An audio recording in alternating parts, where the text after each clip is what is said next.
पता है अल्लाह कब मिलता है? वो नमाज के सजदों और कुरान की आयतों में तो मिलता ही है, लेकिन वो तब भी मिलता है जब आप सजदा शुक्र बजा लाते हैं, और जब आप दुखी होते हैं, जब आप ठुकराए जाते हैं, और जब आप तकलीफ में होते हैं, जब आप अपनी महबूब चीज़ महबूब रिश्ता गंवा देते हैं और दुखी दिल के साथ अल्लाह के पास आते हैं।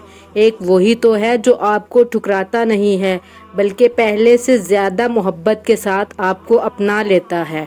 आप जब थक कर कहते हैं ना, अल्लाह अब मैंने आपको पा लिया है, अब मुझे खुद से जुदा ना करना, मुझे छोड़ना नहीं और मुझे सीधी राह दिखाते रहना और मेरी तरह थकी हुई रूहों को राहत नसीब करना, तो वो आपको समेट लेता है। सबसे खूबसूरत रिश्ता और तल्लुक रब्बुल आलमीन के साथ होता है, जिस पर भरोसा कभी हारने नहीं देता, जिस पर तवक्कल कभी गम में मुब्तला नहीं होने देता, जिससे उम्मीदें कभी मायूस नहीं होती, जिस पर यकीन कभी खाली हाथ नहीं लौटाता, जिस पर ईमान कभी बहकने नहीं देता, जिसकी तरफ तवज्जो कभी भटकने नहीं देती, जिसका रब उसका सब। अल्लाह को पाने का सफ़र इतना आसान होता तो हज़रत याकूब की आंखों की रोशनी ना जाती। ईमान कमज़ोर पड़ जाता है, कोई बात नहीं, कदम लड़खड़ा जाते हैं, कोई बात नहीं, दिल घबरा जाता है, कोई बात नहीं, रोना भी आता है, कोई बात नहीं, मगर इस सब के बाद भी आपका भरोसा नहीं टूटना चाहिए।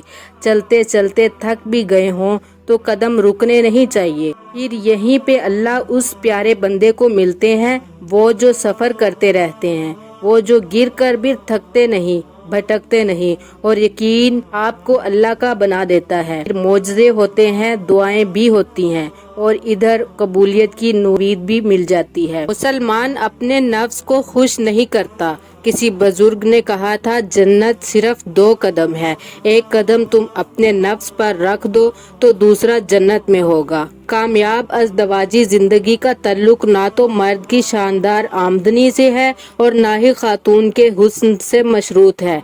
इसलिए मैच्योरिटी अपनाइए, मुस्बत सोच और दरगुजर जरूरी है। बाहमी मोहब्बत इतनी जरूरी नहीं जितनी एक दूसरे की इज्जत और कदर।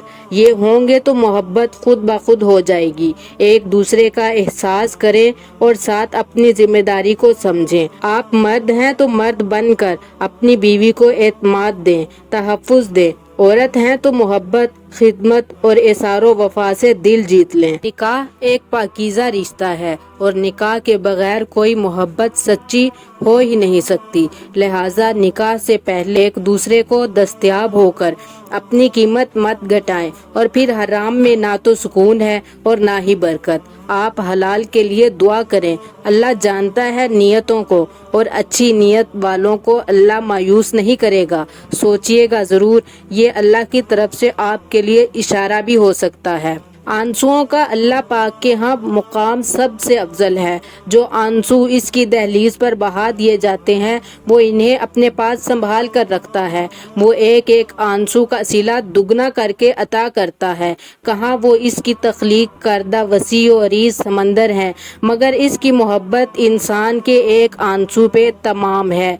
वो जानता है मेरा बंदा जब थक जाता है, फिर ये नहीं देखता कि माजी कैसा था या इसके अमाल कैसे हैं, बस वो अता कर देता है और सारे आंसू समेट लेता है। मेरे अल्लाह, मुझे आप पर यकीन करना सीखना है, जो मुझे हर मुश्किल से लड़ने का हौसला दे। आपकी ज़ात पर तवक्कुल कैसे किया जाता है मैं नहीं जानती। मुझे तवक्कुल की उस बुलंदी पर पहुंचना है कि दुनिया मेरे सामने बेमायनी हो जाए। साथ देने वाला कभी अकेला नहीं रहता और साथ छोड़ने वाले के साथ कभी कोई नहीं होता। कुछ चिराग देर तक जलते हैं, लेकिन बुझते हैं तो मुकम्मल बुझते हैं। कुछ चिराग जल्दी बुझ जाते हैं, लेकिन रात भर धुआं देते हैं। ऐ कुन के मालिक, जितने भी दिल, जितने भी सब्र, जितनी भी आंखें, जितने भी आंसू, जितनी भी उम्मीदें, जितने भी यकीन तेरे कुन के मुंतजिर हैं, उनके लिए कोई ऐसा दरवाज़ा खोल दे जिनकी वुसअत इन्हें हैरान कर दे, और इन्हें मुस्कुराने की इतनी वजूहात भेज कि वो अगली बार रोएं तो वो खुशी के आंसू हों। और जिसको नूर मिल जाए फिर उसे किसी चीज़ की तलब नहीं रहती।